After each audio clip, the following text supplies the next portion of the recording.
आम्ही तिन्ही जगाचा आणि आई विना भिकारी।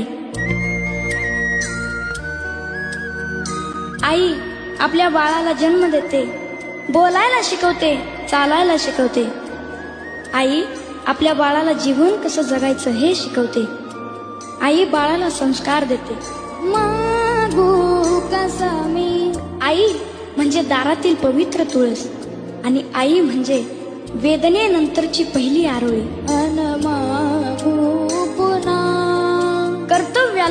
कर्तृत्वाला पूर्ण करीत जी खंबीरपणे उभी राहते ती म्हणजे आई।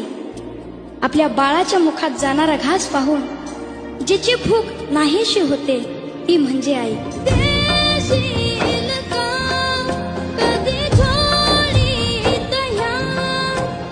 शेवटचं वाक्य सांगतो, आयुष्यात जी आपल्या बरोबर असताना तिची किंमत कधीच कळत नाही आणि ती गेल्यानंतर तिच्याशिवाय कशालाच किंमत उरत नाही।